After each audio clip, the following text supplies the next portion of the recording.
Wal tandur nafsun ma qaddamat lighad. Karena itu perhatikanlah. Setiap masing-masing diri itu harus memprediksi apa yang harus kita perbuat pada masa yang akan datang. Masa yang akan datang, contoh saja. Kalau kamu ingin selamat untuk 5 tahun yang akan datang, ada pilihan presiden. Tentukan nasibnya kamu itu. Tentukan presidenmu itu. Jangan salah pilih, katanya Allah. Kenapa? Nasibnya kamu itu baik atau buruknya tergantung kamu. Ya. Nah ini katanya Allah. Wal tandur, perhatikan.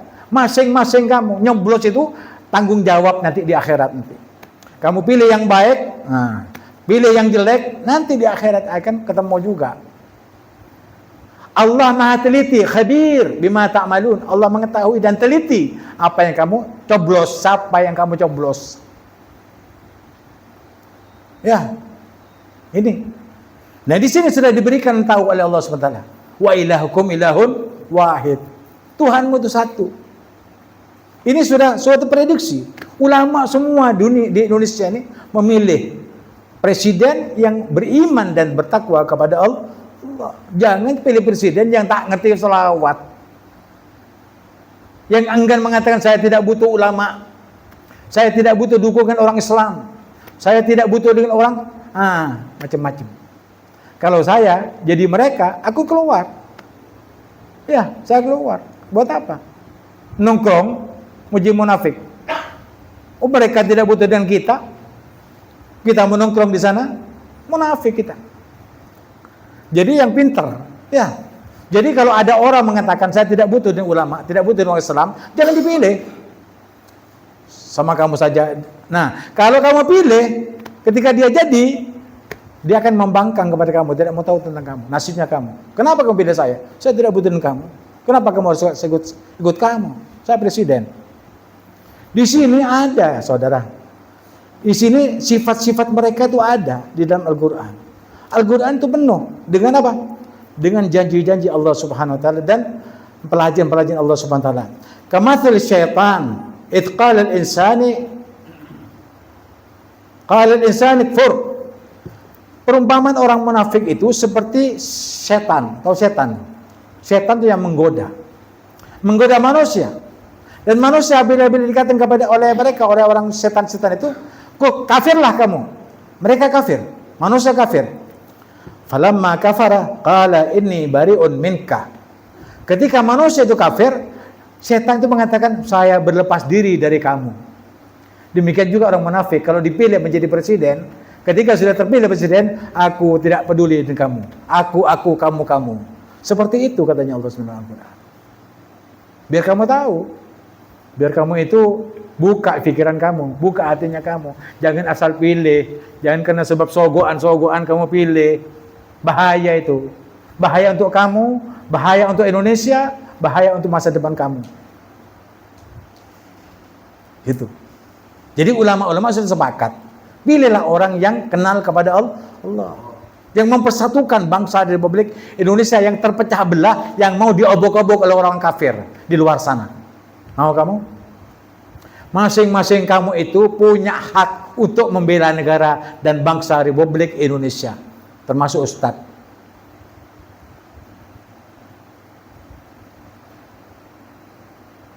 Ustadz membela negara, membela bangsa, membela NKRI, mati-matian. Dan Ustadz belajar tentang masalah bagaimana caranya membela agama, membela negara Republik Indonesia. Tahu caranya. Nah ini, jadi jangan sampai kamu memilih orang yang tidak mengerti sholat. Mau dibawa kemana ini Islam ini? Indonesia ini. Kalau misinya cuma begitu-begitu saja. Mau leha-leha toh. Pilih orang yang mengajak kamu kepada kebaikan, mengajak kepada kamu kebersamaan, mengajak kamu punya kemuliaan, ketinggian martabat derajat di hadapan negara-negara lain. Supaya kita bermartabat, tidak diinjak-injak oleh orang-orang yang di luar sana. Masa bangsa-bangsa lain itu sudah menentukan siapa yang menang. Kalau misalkan yang dimenangkan itu belum dipilih, sudah ada, kenyataannya. Yang menang ini berarti ada kecurangan. Kalau sudah ada kecurangan, buat apa? Mau apa kita? Nah, orang-orang kafir itu memang tidak reda kepada orang Islam. Jadi jangan pilih orang-orang yang munafik. Kalau orang munafik dipilih, nanti kalau sudah terpilih, dia berlepas diri dari kamu, tidak tanggung jawab. Kenapa kamu pilih saya? Kamu kan sudah tahu, saya bukan kamu bukan saya. Itu nanti omongannya. Di Al-Quran itu sudah dibuka, Pak, sifat-sifat mereka. Jangan mencari pemikiran yang bodoh. Ini Al-Quran sudah benar. Mau disalahkan? Ya. Qala inni bari'un minka, aku berlepas diri pada kamu. Inni akhafullah rabbal alamin. Kalau setan itu mengatakan saya itu takut kepada Tuhan yang Maha, Tuhan semesta alam. Aku takut kepada Allah. Aku memang penggoda bagi kamu, orang-orang manusia. Tetapi ketika kamu berbuat kafir, ketika kamu berbuat maksiat dan dosa, aku sangat takut kepada Allah. Kamu berani. Kenapa? Karena dirimu munafik, dirimu fasik. Aku takut kepada Allah, kamu berani kepada Allah. Itu setan saja, Pak. Takut, Pak, kepada Allah. Tapi orang munafik tidak takut, Pak. Fasik tidak takut. Jangan pilih sembarangan kamu. Kalaupun dipilih sembarangan, ya sudah. Berarti karena kamu sembarangan. Karena kamu ingin diobok-obok sama orang kafir atau bergabung dengan misi-misinya orang kafir. Memang ini bukan keras, Pak. Habib tidak keras, cuma tegas dalam menyampaikan amanat daripada Allah Subhanahu wa taala. Bila mana kamu mendengar, mau memperhatikan, mau menyikapi apa yang saya sampaikan, berarti kamu memang cinta kepada Allah dan Rasulnya. Kalau tidak, sama. Ustaz mengatakan, ana bari'un minka, aku berlepas diri pada tanggung jawab apa yang kamu pilih. Seperti itu. Nah, ini Al-Quran. Jadi Al-Quran ini tidak salah. Karena itu perhatikan. Masing-masing kamu punya misi, punya hak untuk memilih presiden. Pilih. Yang beriman, bertakwa kepada Allah. Wattaqullah. Tapi kamu harus bertakwa kepada Allah. Bertakwa kepada Allah itu wawunya ataf itu. Kalau kamu memilih, bukan hanya orang yang pintar, bukan hanya orang yang gagah, bukan hanya orang yang memberi duit, bukan hanya orang yang punya kuasa, bukan orang yang kuat, bukan, Mbak. Yang bertakwa. Ya, yang bertakwa, yang takut kepada Allah, yang bisa membawa bangsa dan negara ini kepada Allah dan kebenaran serta keadilan dan kerakyatan, kemakmuran dan sebagainya. Itu baru kamu pilih. Ya. Adapun misalkan kalau sudah dipilih masih dia yang berbuat dosa, itu bukan urusannya kamu. Urusan masing-masing. Kullukum ra'in wa kullu ra'in mas'ulun an ra'iyatih. Masing-masing kamu itu, masing-masing jiwa itu adalah pemimpin, dan setiap pemimpin itu akan dimintai pertanggungjawabannya dari pembicaraannya, dari tingkah lakunya, dari ketetapan dan keputusannya. Semuanya Allah teliti apa yang kamu perbuat. Karena itu bawa takwa, asal biar kamu selamat. Innallaha khabirun bima ta'malun. Sesungguhnya Allah itu maha mengenal jiwamu, pikiranmu, kehendakmu, keputusanmu, dan perbuatanmu. Baik itu nyata di hadapan Allah, atau niat untuk Allah, ataupun yang tidak, Allah tahu apa yang kamu perbuat. Wala takunu kalladzina nasullah. Dan janganlah kamu seperti orang-orang yang lupa kepada Allah. Kamu Muslim, ya pilih yang Muslim. Jangan pilih orang yang condong kepada kekafiran. Muslim tapi condong kepada kekafiran, itu munafik, Pak, namanya, Pak. Orang Muslim condong kepada kefasikan, itu fasik, Pak. Sama. Man tasyabbaha fahuwa minhum. Barang siapa yang condong kepada kafir, Pak, sama. Condong kepada fasik. Condong kepada musyrik. Makanya hati-hati. Bila jadi, dia akan lupa kepada yang lainnya. Nah ini, ana bari'un minka, aku berlepas diri pada kamu. Itu urusan kamu. Dulu yang milih kamu. Ya, saya sudah alhamdulillah. Nah, alhamdulillah dibawa nama-nama Allah, tapi dia berbuat fasik, berbuat zalim dan sebagainya. Ini bahaya ini. Ya. Fansahum anfusahum. Kemudian Allah menjadikan mereka lupa kepada dirinya sendiri. Diangkat jadi presiden, kenyamanan. Perintah sana, perintah sini, perintah sana. Bergulir itu ketetapan. Ya. Nyaman di presiden, Pak. PC banyak. Ya. Kanan kiri ada bodyguard macam-macam, Pak. Nyaman. Perintah itu gulir seenaknya saja. Kenapa? Kuasa. Tapi kalau sudah kekuasaan ini artinya selesailah apa yang mereka kuasai. Itu dimintai pertanggungjawabannya. Makanya presiden-presiden itu bersiap-siap bagaimana supaya selamat dunia dan akhirat.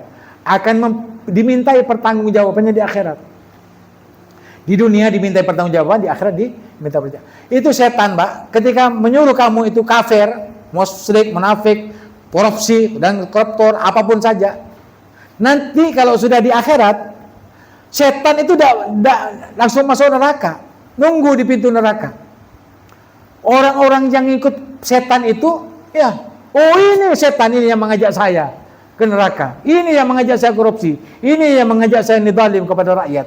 Iya Bacet, saya yang membuat kamu itu zalim kepada rakyatmu. Mau apa kamu? Katanya. Ini ya Allah, iya Bacet, engkau Bacet. Mana engkau Ban? Kok ikut saya kamu? Kan ada Al-Quran. Kenapa kamu tidak tahu bahwasan setan itu mengajak kepada kebejatan, mengajak kepada kezaliman, mengajak kepada neraka. Aku hanya bisikan kepada kamu. Kenapa kamu ikut saya? Sementara ada Al-Quran yang dimana dibaca Al-Quran itu adalah kalamullah dan itu benar. Kamu tahu, sadaqallahul azim. Kenapa kamu ikut saya? Bangsat ini kata setan. Setan tiba ucap bangsat, koreng senoro.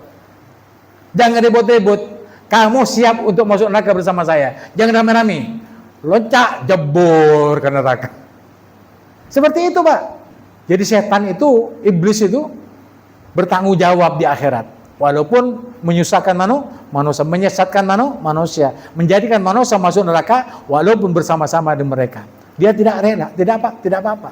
Dia reda menyesatkan dan masuk neraka bersama-sama orang yang mengikuti mereka. Kecuali orang yang saleh, kecuali orang yang benar, kecuali orang yang beriman kepada Allah, dia selamat seperti itu.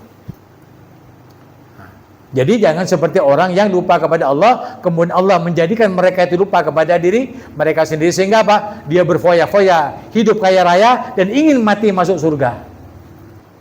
Surga itu milik Allah, kamu milik Allah. Kalau kamu beriman kepada Allah, hanya tunduk kepada Allah, lihat tuh orang-orang yang baik. Banyak raja-raja yang beriman dan bertakwa kepada Allah, bersujud kepada Allah, menangis kepada Allah tentang dosa-dosanya dan kemaksiatannya.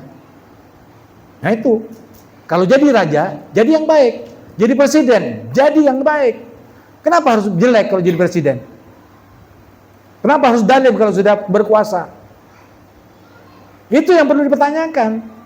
Kalau mau jadi presiden yang siap untuk membela rakyat, menjadikan rakyat makmur, berkeadilan, dan memberikan kemudahan kepada rakyatnya. Kenapa harus disusahkan? Kalau ada orang yang ingin mengangkat dirinya, pilih saya untuk jadi pemimpin kamu supaya Islam ini, supaya negara ini menjadi damai, menjadi kuat, dan disegani oleh bangsa-bangsa lain, pilih saya, nah itu boleh. Mau jadi presiden itu bukan jadi orang yang beruntung, Pak. Orang yang menjadi presiden itu orang yang ingin bertanggung jawab untuk mengangkat harkat dan martabat manusia. Itu presiden. Jangan dijual, Pak, aset-aset bangsa dan negara ini. Ini aset bangsa bukan punya presiden, punyanya rakyat semua. Kita punya hak untuk membela. Membela apa? Membela NKRI, membela Negara Kesatuan Republik Indonesia. Mudah-mudahan Allah pilihkan presiden kita itu presiden yang beriman, bertakwa kepada Allah Subhanahu wa taala. Presiden yang memberikan kemakmuran, keadilan, kesejahteraan bagi bangsa dan negara Republik Indonesia. Dan mudah-mudahan presiden yang akan dilantik oleh Allah dan dijadikan pemimpin bagi kita mudah yang beriman, bertakwa kepada Allah Subhanahu wa taala. Demikian yang bisa saya sampaikan dari ayat-ayat Allah ini dan memberikan keberuntungan kepada kita karena kita berpegang teguh kepada kitab Allah dan sunnah. Mudah-mudahan kita selamat dunia akhirat, bahagia dunia akhirat, dan